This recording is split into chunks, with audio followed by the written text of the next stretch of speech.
Hi. Wow, I hope I look all right. You guys are really close. Oh, I love that Hasselblad. Thank you very much. Thank you very much, guys. Thank you. Thank you. Oh, wow, what a cool camera. So, yeah, thank you very much. I would like, on behalf of the festival, I am Carlo Chateaubriand, the director of the festival. I would like to, first of all, thanks again our guests. So I will introduce them, starting from the left. So Gail Harnour, the actor of Thirst film. Then thank you. Rachel McDonald, the director of the short film Thirst. Thanks. Thank you. And then Melanie Griffith, the actor of Thirst, among other films. Thank you. I would like to thank Boyd Van Hoy from Hollywood Reporter to moderate this conversation. And just maybe I remind you that the conversation will be held in English, but we have headphone with simultaneous translation in French and Italian. Am I right? Okay. I hope you enjoy and would like to thanks again. Thank you. Thank you.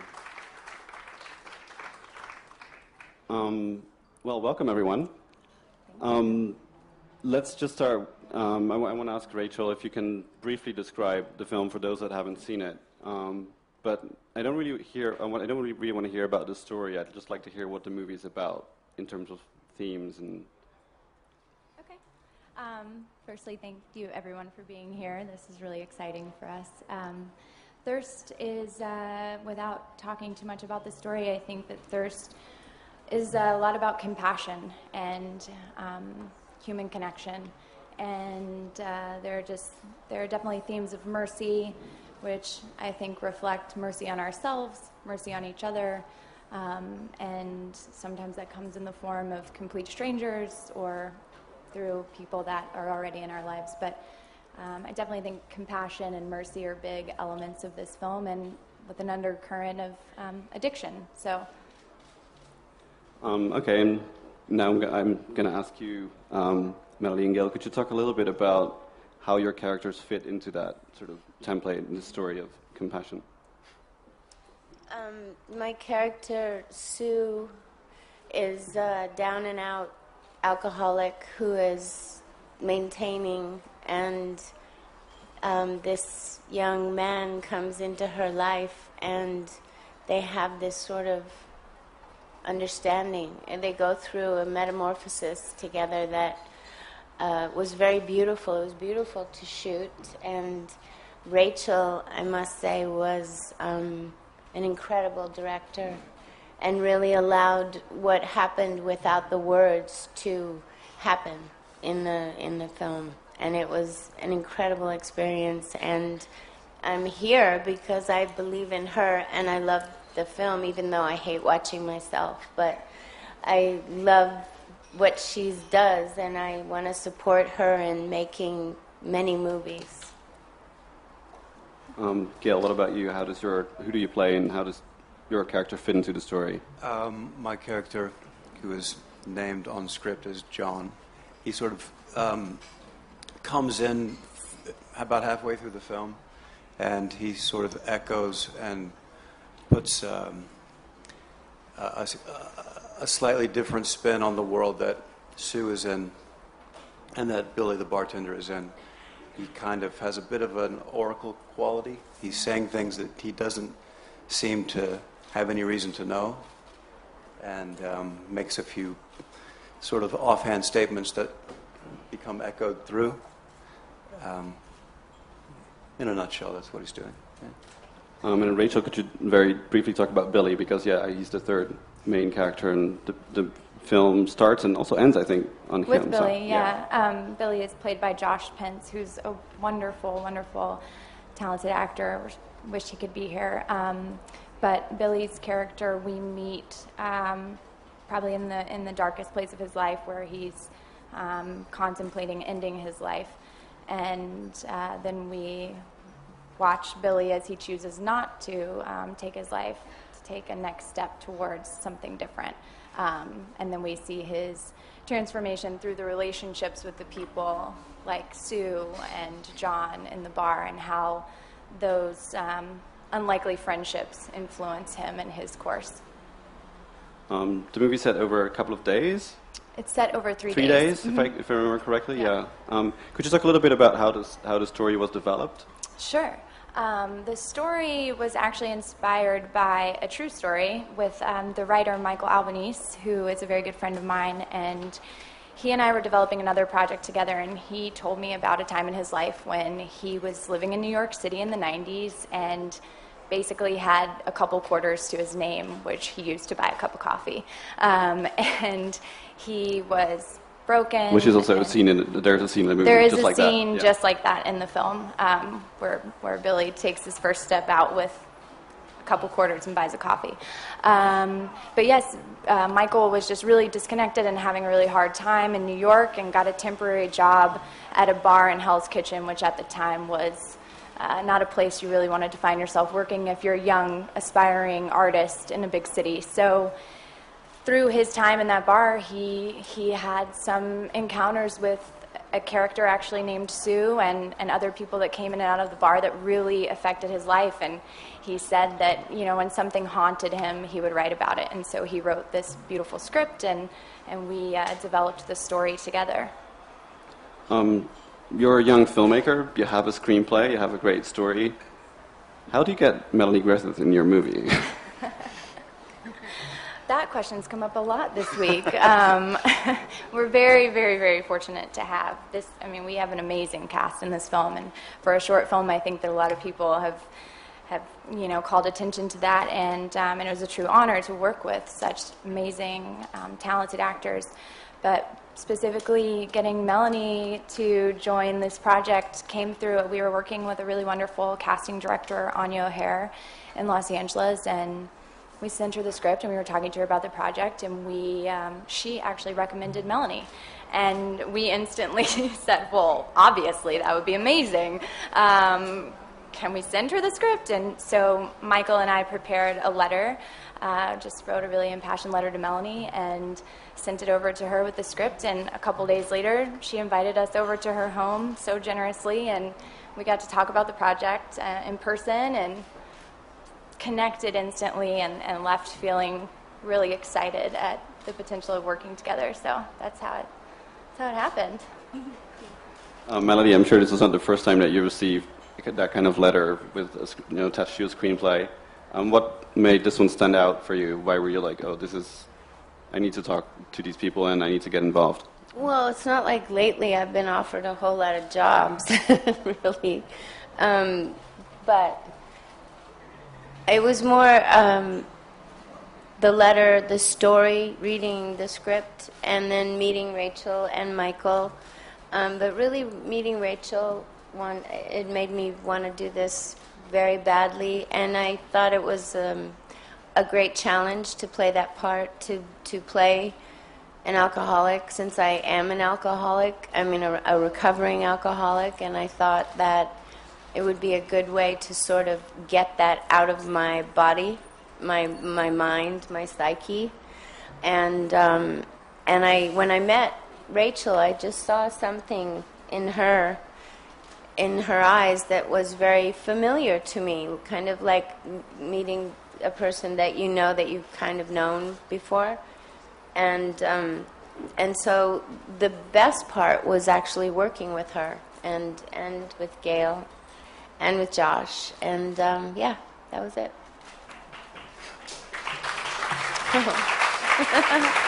Thank you. While watching the movie, actually, I was reminded of this line that Meryl Streep has in The Hours, where she says, people stay alive for each other. That's what people do. And I think this movie, in a sense, is about how it's easier to help someone else than to help yourself. So I was thinking, I mean, if it's easier to help others instead of yourself, I mean, in a way that is sort of a relationship that a director has with his actors as well. So could you talk a little bit about how you work as a director with your actors? Yeah, sure, thank you. I do agree that is definitely a point in the story that's very interesting, and for me as a director working with actors, I think one of the most important things that I try to do at first is create a place where they feel safe, and a place where they can go to these really vulnerable places, which in this story specifically these actors did so bravely, and that was extremely rewarding as a director, to witness that and to be a part of that. And just, I'm a very visual storyteller too, so I'm very prepared with my shot list and know what I want to get and achieve, but mostly creating this environment where they can all play make-believe in a place that they feel safe and that can help bring the story to life. Yeah, I mean, I think that's one of the interesting paradoxes of being an actor, is that by playing someone else, you're trying to get to some sort of emotional truth, which, I mean, when you think about it logically, that shouldn't, you shouldn't be able to do that, but that's exactly what acting is. Could you, let's start with Gail, could you talk a little bit about what kind of a director you feel Rachel is? How does she get you to do what you do in the movie? I felt quite safe. The way that the film sort of evolved while we were from the time that we began to shoot it, from when I read the script and seeing it now, it's fascinating, that part of working it as an actor too, because you know where you begin with your own journey, but you also experience how the thing metamorphoses, and when it comes to its end, or the end that you turn it over to other people to see it, it can change drastically or a little bit. And I remember coming into work and working with Rachel and feeling like I could push that character in a way that didn't really, I knew that it didn't make sense into the script. He was allegorical, and he was saying things that, like I was saying, that how does he know these? But he says them as throwaways, as offhand. He seems to have a bit of a knife in his jacket that he's possibly going to lean across the bar and take a swipe, but he doesn't. And I really wanted to have that kind of pulsating out of him. And she was very open to that and kept sort of slightly nudging me in that direction and finding ways for that to keep expanding. And that's all you can really ask for when you're sort of... He was a bit of a third wheel, so it was important to feel free to go to that place and not feel preposterous, because he wasn't a joker. He was more of just... He was a vibrational effect, just like a normal person, but definitely up to something different. And you got to feel free, and you have to feel sure that you're being supported, and that's being supported around you, so that you can continue to expand that. So that was my experience of it. What about you, Melody? How would you describe Rachel's method? Well, Rachel is... I find in working that it is so amazing when you walk onto a set and the director, this is Rachel. She knew exactly what shot she wanted. Will Tobin, our cinematographer, is sitting over there. They together had this thing completely planned out. She knew, visually it is, I think, stunning. And what was the question? Am I answering it right? Because I just got Rachel's method.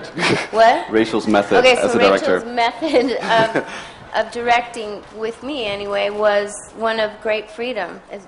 She allowed me to do what I thought was right for Sue, but then she would come and sort of whisper something extremely intelligent and extremely specific and extremely special to me, and then I would do it, and it was a great, great pleasure. Gil, you already mentioned earlier that there's something weird for actors, obviously, because you're doing different takes, and I mean you have a screenplay to start with, but then you never know what they're going to choose in the editing room, or and maybe there might be pickups that they're going to shoot later, and so how do you anchor your character? I mean, how do you know who your character is. I mean, you're on the one hand, I'm assuming you're like giving a different palette of possibilities, and on the other hand, you have no idea what will be in the final movie. I mean, how do you face that as an actor? You cannot be very insecure, I assume. You know, you have to you have to know what you're doing. Terribly insecure, but I think you just have to adhere to what I think many people believe in and put their faith in, regardless of what you're doing within the film, is just tell the truth. And figure out what you believe to be the truth. And it could be as preposterous as anything that you might come across walking down the street that you would never believe. But you have to support that within yourself, with your ideas, but with your heart, you know, your feelings, and keep holding on to that rope. And regardless of what happens after the film is finished or not finished, if you end up on the floor or you end up in a completely different light, as long as you were adhering to the truth, then you've done all that you can, and it'll come through. If you really believe it, if there's something there, you'll see it on some level. You know, you watch the film, you see what you were doing being translated into the present time on the screen. It's obviously going to be different, technically, whatever, but there's echoes of where it started. The first time I read the script, talking to Michael, talking to Rachel, where the story began, what alcohol means in that room, you know, and what my character, I think, was trying to say, what Fielding, the writer who was next to me, played by Michael, was doing, and how that was kind of putting Billy in the center of sort of a lopsided triangle, and Sue kind of somehow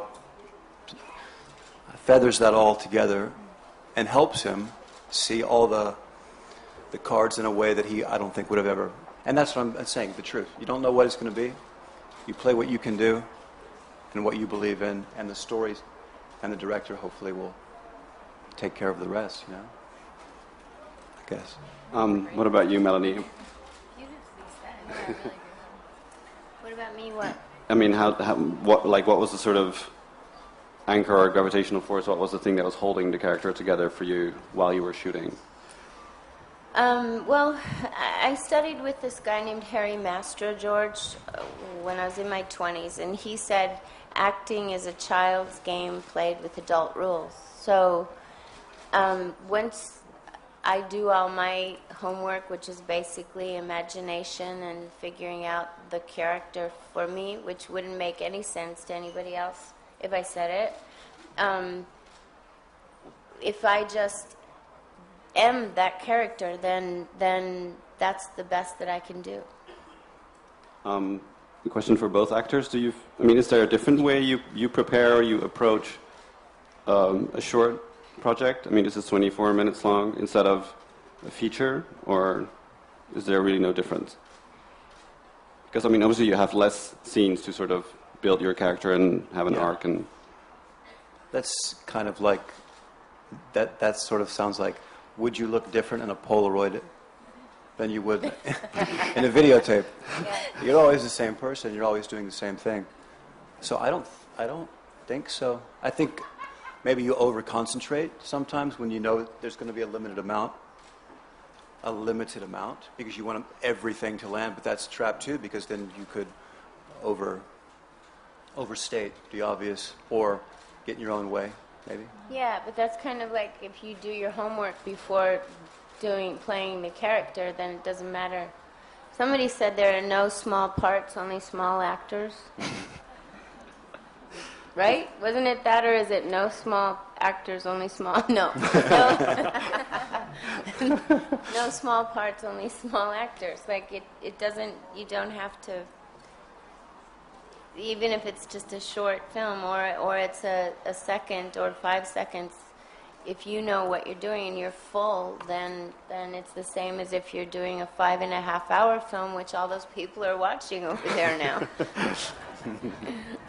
that must be quite something to shoot, yeah. Yeah. Rachel, is this the end of the story of Billy and Sue and John, or will we see them again?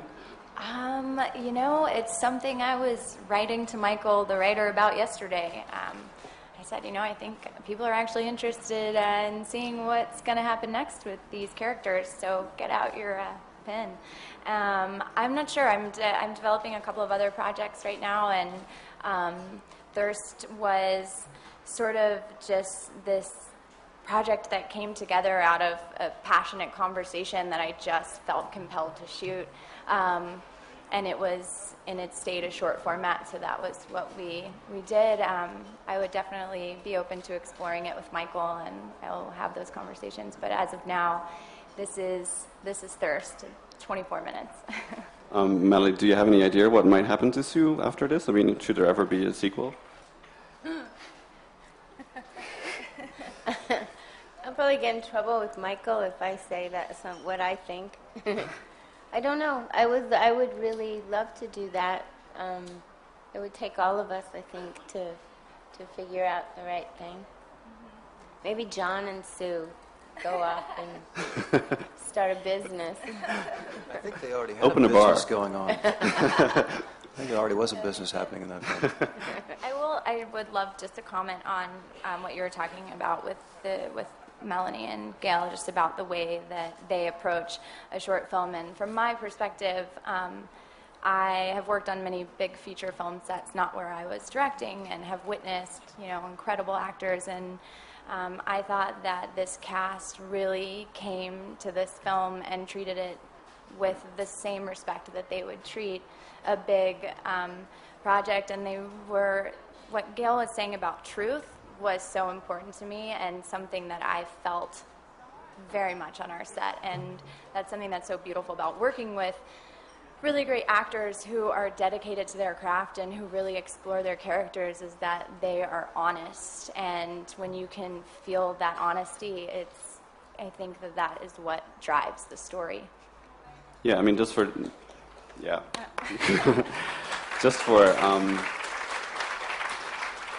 people that don't know yet, can you talk a little bit about, I mean, you've been assistant director on a couple of really tiny little indies. Can you talk about those? Because they're very different from this. Are you being sarcastic? Yes. I mean, I started in the industry as a set production assistant and have worked for some of my greatest heroes. And my very first film was working in the AD department as a PA for Frank Darabont, who is the director of Shawshank Redemption and Green Mile. Is one of, a great mentor. And so walking onto that set is the first set I ever walked on, really set the bar high. But yeah, I came up working on several big blockbuster films. I think my second film was, I spent a few days on Indiana Jones and the last one, and I worked on Transformers and melted in the desert shooting big action sequences with Michael Bay running the set. So it's been a journey and a really great experience to witness all of these big talented directors and the way that they work. And I also worked for, Nancy Meyers was the last director that I worked for before I started just directing on my own. And that was a real catalyst for me moving forward in my career. Do you see yourself ever directing one of these colossal blockbusters? Is it something that would interest you, or? Oh yeah, I mean, I don't know about a colossal blockbuster Transformers film, but I definitely have a couple of features in mind one specifically that I'm developing that takes place in the American Deep South. I grew up in Mississippi, on the Mississippi Gulf Coast, which many people don't even realize that there's a beach in Mississippi, but it was most familiar when Hurricane Katrina hit. So that's where I grew up, and there are a lot of rich stories to be told in that part of the country that I'm starting to try and tap into right now. So. Obviously, you're a female filmmaker, as we can all see. I'm glad you can see that. Melody, do you feel that there's any difference when you're being directed by a female filmmaker? I do. I've made a few movies with some female directors, but the reason that right now I seem to be gravitating to more and more female directors is because I feel like with a woman and I love men. I mean, male directors are amazing. I'm not a feminist. I'm a feminine person, and I feel like with Rachel or women directors, that they'll look at a scene or look at a movie and it's a feeling. It's like, I feel that character would be doing this. And when a man is directing, a man is like, I think that the character should do this. And they both are great. But I'm finding that right now I want to support women directors because we don't have that many. Apparently it's like 2% of all films are directed by women. And that's when there's not at least right. 50% women on this planet, so yeah, there's something wrong If there. not more. Exactly. Yeah. What about you, Gail? Do you feel that there's a difference when you're being directed by a woman? I do. I think it's basically what Melanie was just saying. It's the difference between feeling and thought. I think that I've experienced that happening simultaneously with both men and women. I know a male director who has a really deep, almost guttural sense of feeling that's always there. A different way of expressing it, and a different aggression, not in the bad way, the aggressive momentum that goes along with it. It's a different feeling when you're working with that person, because if they're moving in that pace, that kind of energy level, it feels different than someone being very much about the psychological tonality. Like a man, I say it with a completely technical description, like as opposed to thought and feeling. It's as simple as that. It's as simple as that. You just don't want to call women emotional. Is that what you're saying? What? I said you just don't want to call women emotional on this, in the microphone. Is that Well, what you're saying? I do. They're emotional. I just said it. But at the same time, I don't associate emotion necessarily with feeling as a direct comparison. I think that emotion is a further point of feeling, or feelings can be emoted in a way that have specific ways. I'm a sucker for emotion all day long. I think women and men filmmakers, it's just a different perspective. I think that male filmmakers can be very emotionally driven or driven by feeling as well, and so can women, or some women could be driven more by thought. But I do think it's just a different perspective when a woman is telling a story and when a man is telling a story, and I think it's very interesting. The demeanor that you brought up about Rachel, the notes that she would give on set, that way of working is definitely a more feeling way, and that can, from my experience personally, feel much safer. You know, because it's an open door as opposed to go. Or do it this way. Right. Right. And I didn't mean that there aren't men that don't do that. There are directors that absolutely can be that sensitive and that giving in allowing an actor to in guiding an actor. I mean, there are men, but they're few and far between. I think, for each director there must be, I'm guessing the balance is very difficult, because in a way you want your actors to have their own sort of journey and to think about the characters for themselves, but at the same time you're directing them, so you have to find that balance. How do you... Yeah, absolutely. I think that, I don't know, I think that it comes from just, again, going back to truthfulness. And if I feel that the actor is staying true to the character that is evolving, and it feels right, then we keep exploring. And then when it doesn't feel truthful to me, then I usually step in and try to delicately help them without pushing them a certain way, because I think when you start pushing an actor to do something, it isn't as organic and it doesn't feel as, again, truthful and honest. So it is definitely a balance, and there are moments too when you're under the pressure of a very, very short, tight schedule with no budget, and you have limited time to get what you need. So a little more aggression then does happen, but yeah. You got all these great big name actors in your first film, or in your your first film as a director. I mean, you worked with great actors on the big blockbusters already, obviously, but now you were directing them. Did you feel any type of pressure? I mean, were you like, oh my God, what are they going to say if I do something that no director in their career has ever asked them to do? No, I mean, someone asked me that yesterday, actually, about were you so intimidated the day before you went on to the set? And of course there was, these were all new people in my life and that I hadn't worked with before, but I did get a chance to do a read-through with everyone before we filmed, and I got to know everyone a little bit, which was very nice. I don't know, I wasn't too nervous because I really believed in what we were trying to do, and I also think that it's just learning people's personalities and learning how to tailor your reactions to different people. And thankfully, this cast was amazing and made it really easy. But yeah. Melanie, obviously, with a career such as yours, you have nothing left to prove. Does it make it easier for you to act or more difficult? I think I have a lot left to prove, really. And also, I'm terrified every time I'm going to work. I mean, it's just, I still have that great feeling of, oh my God, can I really do this?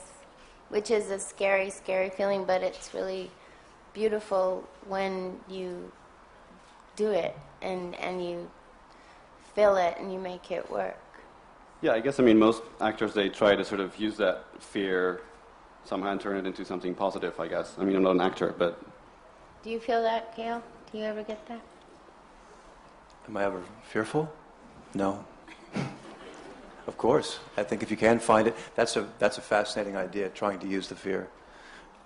For me, it's fleeting.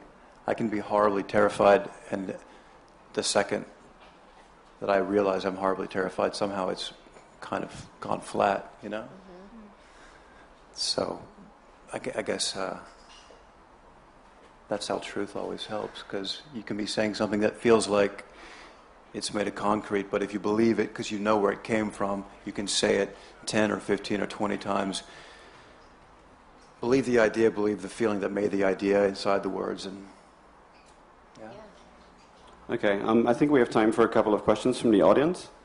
If you want to raise your hand, I'm not sure if there's a microphone that can go around or whether we can...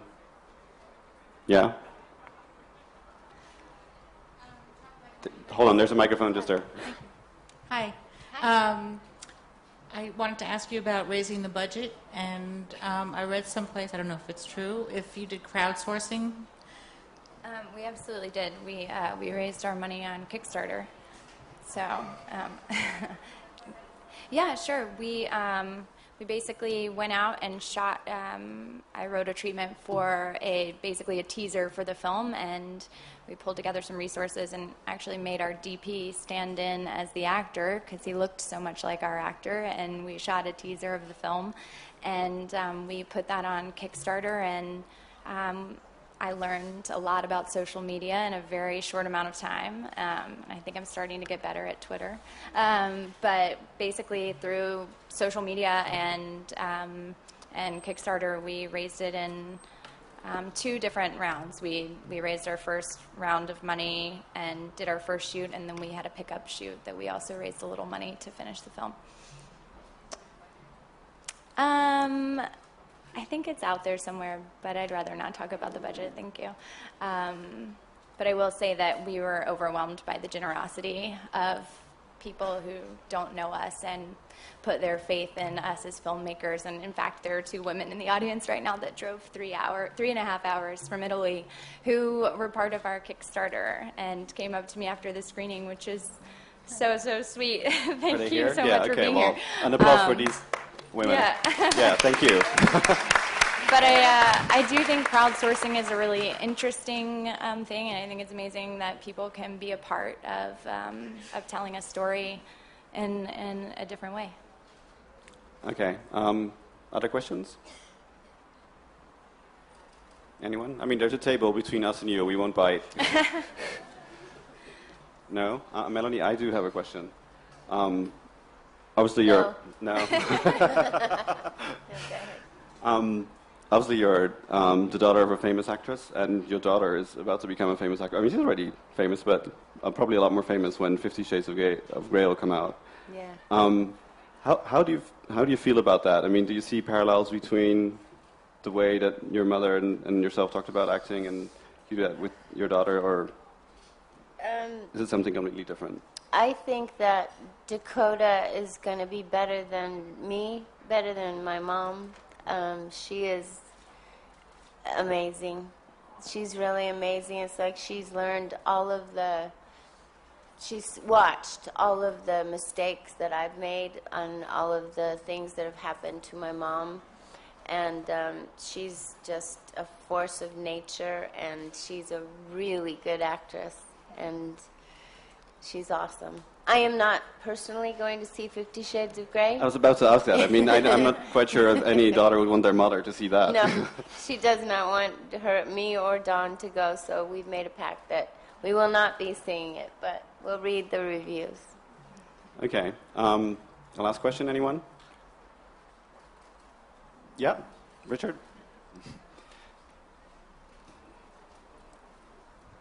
You mentioned at the start of the press conference, or the meeting, the conversation, that you didn't have any other offers on the table at this particular time. Now, I find that tragic, and I just wondered if that was a sense of annoyance to you, that Hollywood has these ageist attitudes towards actresses of a certain age. Thank you. Well, now I think I'm so old that I'm past that point. It's like when you hit 40 in Hollywood, it's a little bit iffy. You get through a certain period where you're not getting the roles you were used to. But I did take a lot of time to raise my kids, and now I am doing a lot of work, and I got a couple of movies to shoot very soon, and then I'm going to do Pippin on Broadway in January. So I can do whatever I want to now. I only have one child left with 1 year, senior year of high school, and it's the time for going to colleges, and then I'm free. So I'm going to do whatever the fuck I want to do. Okay, thank you.